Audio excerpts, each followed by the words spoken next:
Hi guys, it's Ashwin Rao. Just wanted to give you a look on a brand that I'm bringing to the channel that I paid my hard-earned dollars for Hardworking Phil. Hard-earned dollars go to a Hardworking Phil, made in the USA.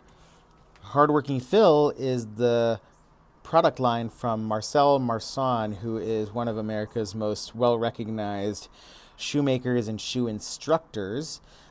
He has some really great books and started Hardworking Phil, which seems to be releasing a range of slippers and slip-on footwear that are built in a stitch-down construction. They're designed more to be kind of quick slip-ons for around the house or the yard. I'm curious about their support and how much support they offer compared to something like a Zero's sandal. Nice little tape job of the Hardworking Punxsutawney Phil, maybe, since this is based in Pennsylvania. I wouldn't be shocked if that is a reference to the old groundhog of the Groundhog Day lore. Here we have a tin of something or the other. This is nice. Oh, that's cool. Thank you. Looks like some saddle soap from Tarago. Saddle soap it is. Very nice. Got a little soap on my fingers.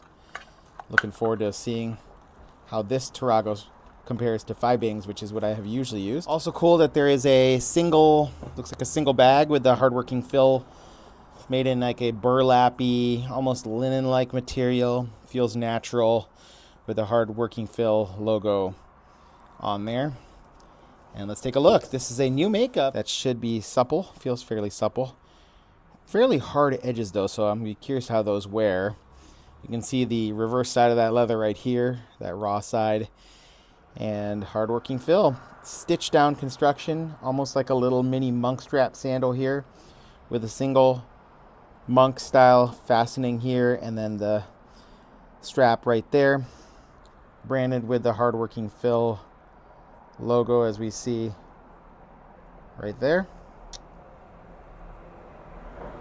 Here is some of the details. Really nice leather. Stitch down construction is done very cleanly in a 360-degree stitch down.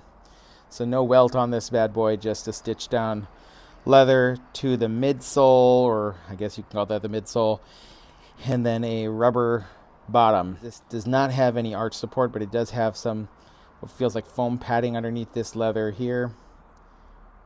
So that's going to make it more likely to be a casual around the house slip-on style deal. I like it. Nice profile.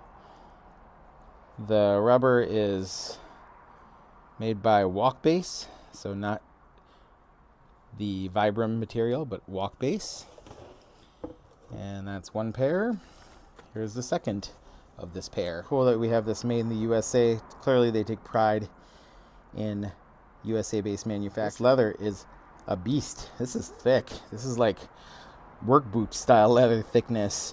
That raw edge is going to be interesting because that feels a little sharp, but I think that over time, hopefully with wear, that'll soften up and won't be too hard on the feet getting in and out. Looks like there's a fair bit of adjustability to the strap here. And again, that single monk attachment here with metal. I'm trying to read the branding there. Pretty nice. So all in all, definitely less support than, say, a Zero's boot. Feels like it's maybe a notch or two below in construction, but these are much cheaper, much more readily available. Great little bit of flexibility there, but some stiffness up front too, so you're not going to just fold your foot and break down.